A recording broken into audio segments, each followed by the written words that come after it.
Hello. I want to say good morning to Miss Bernard, who's watching. Your daughter is a security guard here. And I want to tell you, she's so valuable. And we appreciate you, Miss Bernard. I want to big up all the elderly people over 70 watching right now. We acknowledge you and thank you for your contribution to this great nation. And have a great day to all the old people, the great old wise people. And to the young people on your way to school, have a good day. Today, however, is World First Aid Day. And it's so important that the young, the old, the mid know about how to administer first aid whenever there's a problem. We're celebrating it this Saturday, right? Yes. It's not today. World First Aid Day is on Saturday, the 14th of September. And here to share with us the details about the special day is Red Cross's HR manager and first aid coordinator, Donna Thomas, and that's Donna? Yes. Donna Norma. over here. Yes. And Norma Campbell. Yes. You're the first aid instructor. Yes, I am. Good morning, ladies. Good morning. We're getting ready for Saturday. Yes. Can I tell you something? It's been on my bucket list to learn first aid or get a certificate in first aid. No, that's easy. So I would like you to tell me what Red Cross will be doing for Jamaica this Saturday and why World First Aid Day should be celebrated. What are the plans? You know, World First Aid Day is celebrated all over the world, well, more than 191 countries.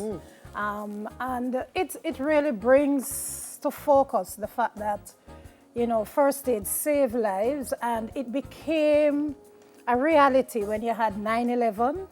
And so the Red Cross decided that since 2001, after 9/11, that we would have a World First Aid Day, which would highlight what happened in 9/11 and the Saturday closest to September 11. Today is September 11, Yes, right? it is. So Saturday being the 14th would be World First Aid Day. And it's important because I say to people all the time, it doesn't really matter if you want it for certification or to be, you know, to have it for a job specifically, even in your daily life.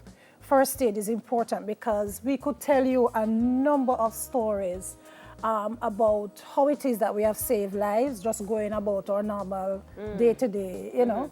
So it's important that we learn first aid, whoever we are. Yes. The theme this year is also beautiful because it looks at the exclusion, it looks at excluded people using first aid to reach out to persons who probably are excluded, you know.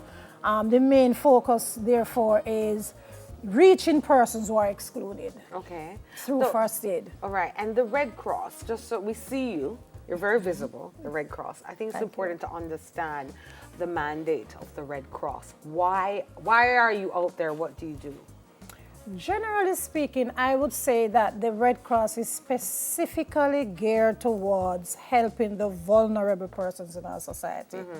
We pride ourselves as being a part of the largest humanitarian organization. And basically, what we really look at is really taking care of the needs of the vulnerable, whoever, whatever the state of the vulnerability, we are there. And you would recognize that we're not just in Jamaica. It's a global organization. Right. Yeah. You know, each country though has its own set of governing rules and so on, but we are all brothers and sisters working together. Excellent. Thank you so much for that, Donna. Let's go to our coordinator, Norma. What are we doing this Saturday?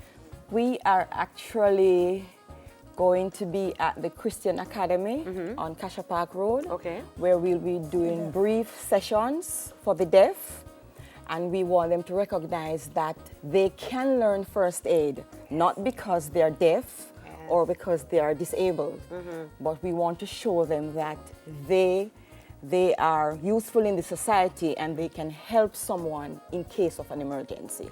I want to acknowledge our deaf listening this morning. It's important that I do this because they can't hear what we're saying and we don't have closed captioning right now. So I'm kindly asking anybody watching, if you have a deaf family member watching the show, that you translate for us please, we ask you that this is happening. But yes, continue. Yes, and also, as Ms. Thomas was saying, that we help the vulnerable, but not just that, the Jamaica Red Cross offers training in first aid and CPR and AED. And what does it cost to receive this training? No. Is it free? It's not No, free. it's not free. Not in life, It's not free. free. I've been telling people, what do we need to do? It's not free, but we think that our training is reasonable. Yes. Training can be from first aid and adult CPR only, $5,500 per person. How long is the course? 2 full days. 2 days. Oh, 2 days. 2 days. Two Well, real full days. we have less than a minute or so, so give me some first aid because I can't afford the 5 today. So let me get down and you give me an idea of how it works, please. All right, Okay, first so- aid. so So let's- what's happening to me now? Let's pretend that you have fainted, Empress. God, I hope it never happens. I'm not start touch wood. Let me pretend for the sake of administering. my Okay, first so aid. as a first aider, I realize that you're on the floor. So I'm gonna enter.